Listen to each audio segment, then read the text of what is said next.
বেখামি কৰিবলৈ দিব নোৱাৰো নোৱাৰে তাই নিজে জানি বুজি এনে এটা জীৱন বাছি ল'বলৈ আমি বাধা দিবই লাগিব মই বাক ভালদৰে জানো তাই বহুত জিদ্দি তাই যিটো বিচাৰে সেইটো তাই কৰিহে এৰে মই আপোনাৰ এই মৰমৰ মূল্য কেতিয়াবা দিব পাৰিম নে নোৱাৰিম মই মৰমৰ মূল্য নিবিচাৰো কেৱল সময়ত মোক পাহৰি নাযাবা সময়ত গৌৰৱৰ বিৰুদ্ধে গৈ হলেও মোৰ পক্ষত থিয় হ'ব লাগিব তাইৰ লগত খেলা সেই বন্ধুটো আছিলো বুলি জানি তাইৰ মোৰ প্ৰতি অলপ স্বভাৱটো সলনি হৈছে তাইৰ চাউনি টাউনিবোৰ সলনি হৈছে কিন্তু কিয় তাইৰ পৰিৱৰ্তন আপোনাৰ মনৰ কথা মই নাজানো কিন্তু প্ৰেম কি বস্তু বুজি পোৱা নোপোৱাৰে পৰা মই কেৱল আপোনাৰে প্ৰেয়সী আনকি বিয়াৰ দিনাখনো মোৰ মনৰ কোনোবা এটা কোণত এটাই আশা আছিল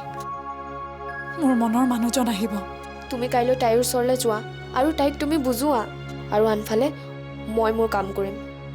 তুমি কি কৰিবা এতিয়া নকওঁ কাইলৈ গম পাবা মই কি কৰিব পাৰোঁ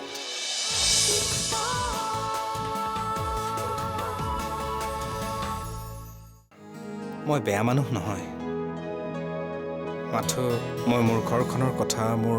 মা দেউতাৰ কথা অলপ বেছিকৈ চিন্তা কৰোঁ প্ৰতিটো মুহূৰ্ততে আৰু মোৰ দৃষ্টিভংগীৰে যদি চাবলৈ যাওঁ মোৰ ভুলনো ক'ত হয়তো মই পাৰফেক্ট নহয় কিন্তু মই অপৰাধীও নহয়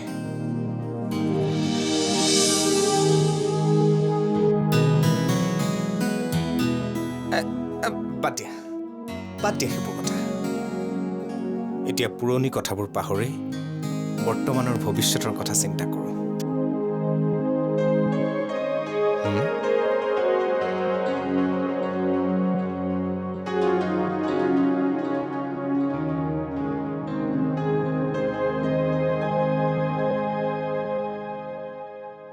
পাহাৰী ভয় খাইছা যে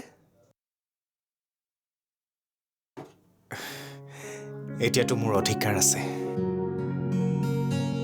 পাহাৰী মই তোমাক কথা দিছোঁ আমাৰ সংসাৰখন বহুত সুখৰ হ'ব আমি সন্তান এডপ্ট কৰিম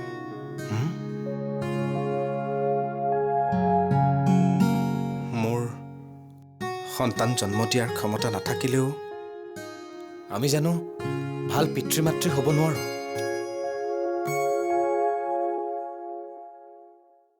একো নকলা যে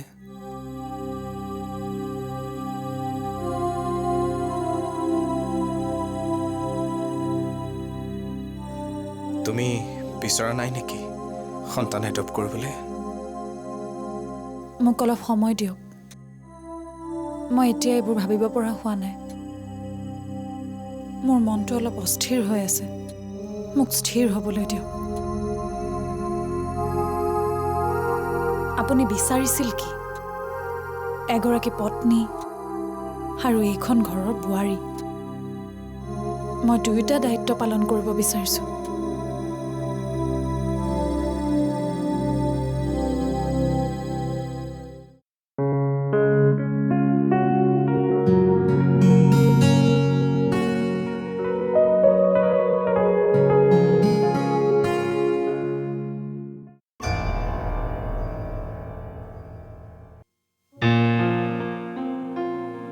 ঝৰ্ণা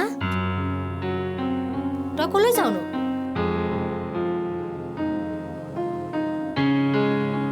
ঝৰ্ণা তোক মই কালিৰে পৰা মন কৰি আছো তই ইমান চিৰিয়াছ হৈ আছো যে কি হৈছেনো তোৰ তোমালোকৰ প্ৰব্লেমটো কি বেছিকৈ হাঁহিলেও ক'বা এই ছোৱালীজনী কেতিয়াও চিৰিয়াছ হ'ব নোৱাৰে আৰু এতিয়া চিৰিয়াছ হ'লেও তোমালোকৰ প্ৰব্লেম আচলতে তোমালোকে বিচাৰা কি তোৰ হৈছে কি অ' ইমান খং যি হৈছে তই মোক খুলি ক'ব পাৰ শুনিবা তেনেহ'লে শুনা মোৰ এজন বয়ফ্ৰেণ্ড আছিল সি মোক এৰি এতিয়া আন এজনী ছোৱালীৰ লগত ঘূৰি আছে এতিয়া মই তাক মাৰ্ডাৰ কৰিব যাওঁ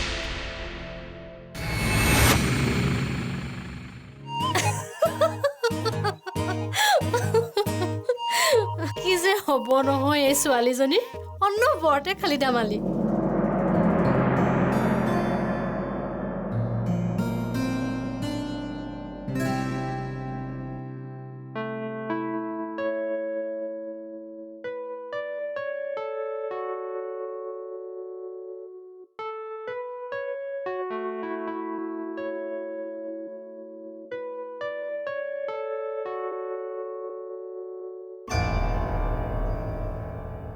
মা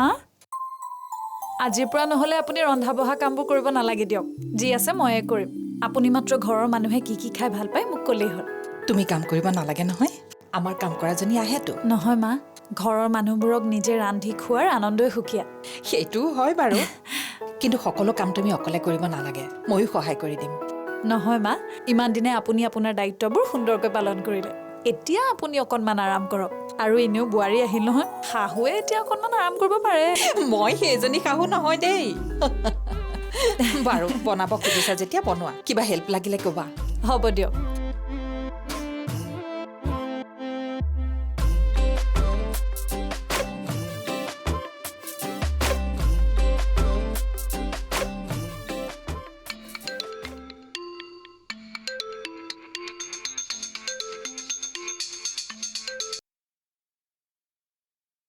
হেল্ল' অৱশেষত তুমি গৌৰৱৰ জালত ফচিয়ে গ'লা তোমাক মই সকীয়াই দিয়া নাছিলোঁ তথাপিও তুমি আঁতৰি নগ'লাই এতিয়া তাৰ পৰিণাম ভুগি থাকা পৰিণাম তুমি ভাবিব নোৱাৰা তোমাৰ বিৰুদ্ধে গৌৰৱে কি কি ষড়যন্ত্ৰ ৰচি আছে মই কোৱা নাছিলোঁ তাৰ এজনী প্ৰেমিকা আছে বুলি মাথো সমাজক দেখুৱাবৰ কাৰণেহে তুমি তাৰ পত্নী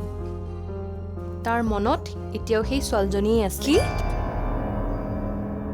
কি কৈ আছে আপুনি এইবোৰ এতিয়াই খং উঠিছে আচল কথাবোৰতো ক'বলৈ আৰম্ভ কৰাই নাই তুমি শুনিছাহে ছোৱালীজনী আনলৈ বিয়া হৈ গৈছে বুলি কিন্তু তুমি এইটোতো নাজানা যে তাই আৰু 2-3 মাহৰ পাছত পুনৰ আকৌ গৌৰৱৰ ওচৰলৈ ঘূৰি আহিব ছোৱালীজনীৰ গিৰিয়েকৰ ব্লাড কেঞ্চাৰ হৈছে আৰু এতিয়া লাষ্ট ষ্টেজত আছে আৰু 2 প্ৰেমিকা ৰৈ আছে মানুহজন কেতিয়া ঢুকাব আৰু তেতিয়াই সিহঁত দুইটাই পুনৰ সংসাৰ কৰিব সেয়া হ'ব নোৱাৰে আপুনি মিছা কথা কৈছে মোক অঁ আৰু এটা কথা তোমাক ক'বলৈ ৰৈ গ'ল নহয় প্ৰথমে গৌৰৱে তোমাক তাৰ জীৱনৰ পৰা খেদিব আৰু তাৰ পাছতহে সেইজনীক বিয়া কৰাব এয়াই তাৰ পৰিকল্পনা হেল্ল' হেল্ল' হেল্ল' হেল্ল'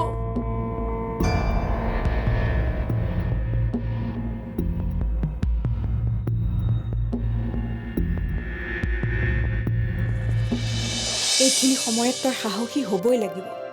অন্যায়ৰ বিৰুদ্ধে তই মাত মাতিবই লাগিব মই আছো তোৰ লগত ঝৰ্ণাও আছে ঝৰ্ণা তই ঝৰ্ণাক এইবোৰ কথা ক'লি নেকি আপুনি এজন বিশ্বাসঘাতক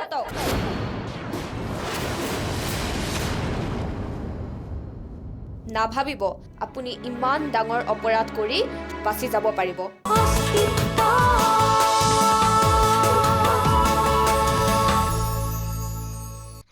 তোৰতো দমেই নাই বে দমৰ কথা নকবি দেই আজি তোক দেখাই আছো ৰ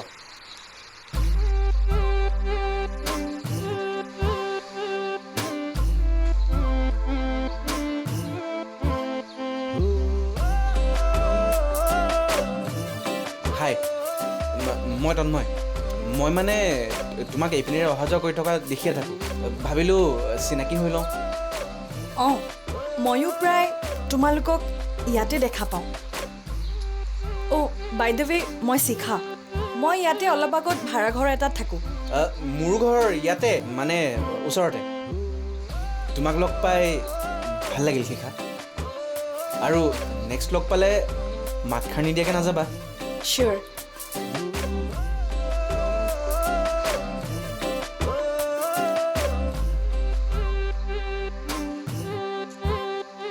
ঐ শুনিলি ময়ে অকল তাইক চাই নাথাকোঁ তাইও মোক চাই থাকে ময়ো যে ইফালে অহা যোৱা কৰোঁ তাইও গম পায় মই আকৌ ভাবিছিলোঁ তই আজি চৰে খাবি হেই আজি নাম সুধিছোঁ 2 দিন পিছত তাইক ফুৰিবলৈ যাবলৈ লগ ধৰি চিয়'ৰ তাইৰো মোৰ কাৰণে ফিলিংছ আছে ন আজিতো তই চৰ নাখালি নেক্সট টাইম চিয়'ৰ তই চৰ খাবি ফাল্টু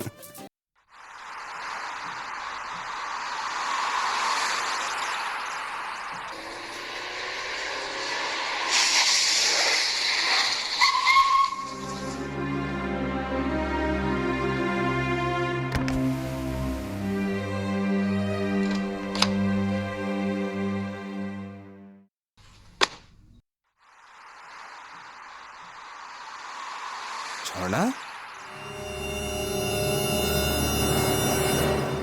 তুমি এনেকৈ কি কৈছে আপুনি মোক সুধিছে আপুনি কওক কি কৰি আছে এইবোৰ কি কৈ আছা তুমি এইবোৰ অভিনয় বহুত কৰিলে মই আপোনাৰ বিষয়ে সকলো গম পাইছোঁ মোৰ বায়ে জিয়াবাক কৈছে আৰু জিয়াবায়ে মোক কৈছে আচৰিত ইমান ডাঙৰ অপৰাধ কৰি আপোনাৰ চকুত অলপো অনুশোচনা নাই হে ৰিলেক্স তোমাক মোৰ বিষয়ে কোনোবাই বেয়াকৈ কৈছে কি কৈছে ভালদৰে অলপ খুলি কোৱাচোন আপুনি চলেৰে মোৰ বাৰ লগত বিয়া পাতিছে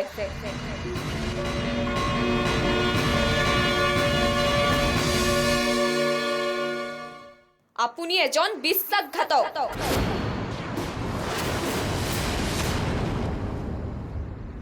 নাভাবিব আপুনি ইমান ডাঙৰ অপৰাধ কৰি বাচি যাব পাৰিব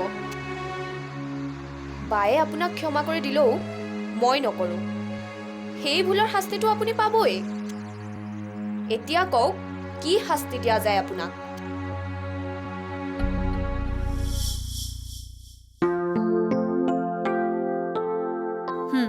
চাহ লওঁ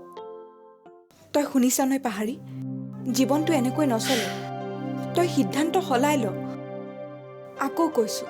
তই আবেগতহে এই সিদ্ধান্ত লৈছ তই আগতে চাহ কাপ খাচোন প্ৰথমবাৰৰ বাবে আজি আমাৰ ঘৰলৈ আহিছ মোৰ কিমান ভাল লাগিছে মইহে জানো কথা সলাব নালাগে আৰু এনেও এইখন তোৰ ঘৰ নহয় এই বিয়া চলেৰে পতা হৈছে গতিকে ই কেতিয়াও বৈধ হ'ব নোৱাৰে হাঁহিছ যে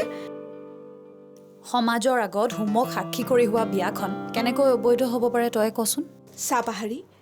বুজিছোঁ তই এতিয়াও সাহস কৰিব পৰা নাই কিন্তু এয়াই সময় এইখিনি সময়ত তই সাহসী হ'বই লাগিব অন্যায়ৰ বিৰুদ্ধে তই মাত মাতিবই লাগিব মই আছোঁ তোৰ লগত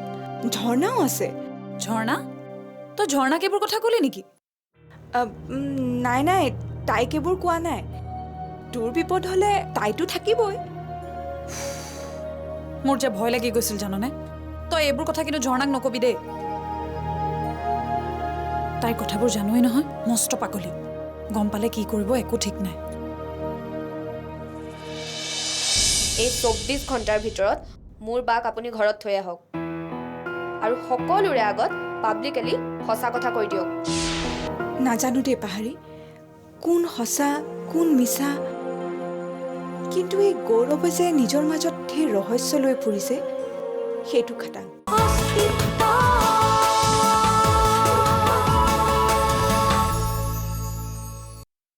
মই আপোনাক 24 ঘণ্টা সময় দিছোঁ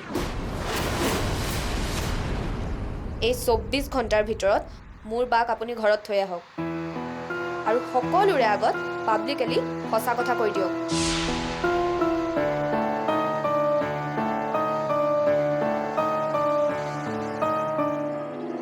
আৰু যদি এই সময়ছোৱাৰ ভিতৰত আপুনি এইখিনি কাম নকৰে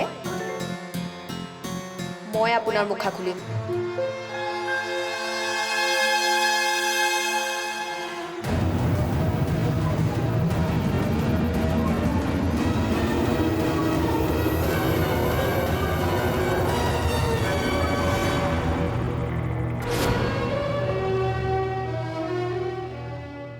বাৰু সেইবোৰ বাদ দে মই চম্ভালি ল'ম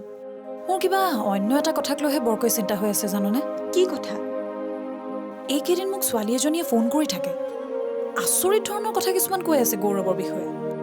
জাননে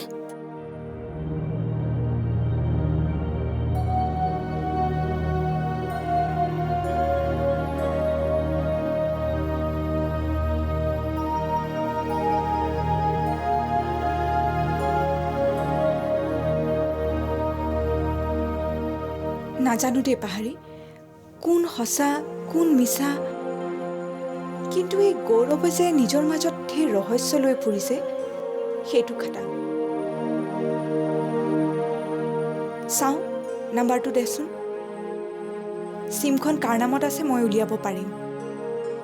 তাৰ পাছত সম্ভৱতঃ সকলো ৰহস্যৰ পৰা পৰ্দা উঠিব। আৰু শুন পাহাৰী, যদি এইবোৰ কথা সঁচা হয় তেতিয়াহ'লে তই সেইদিনাই এইখন ঘৰ এৰিব লাগিব। তোৰ আৰু একো কথাই মই নুশুনিম, আৰু সকলো কথা মই খুৰা খুৰীৰ আগত কৈ দিম।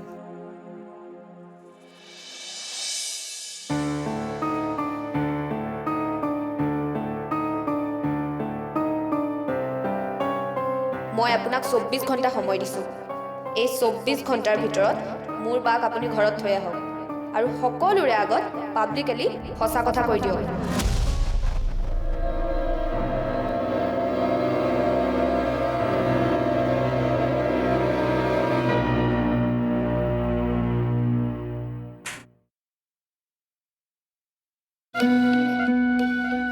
আৰে সেয়া মই কি দেখিছোঁ? স্বয়ং গৌৰৱ কাশ্যপ মোৰ কেবিনত। বহ।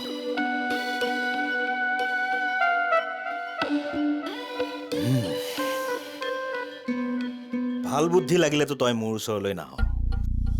নিশ্চয় তোক কিবা বেয়া বুদ্ধিয়ে লাগিব। বৰ ডাঙৰ বিপদত পৰিছোঁ। 100 গৰু মাৰিলে বাঘৰো মৰণ।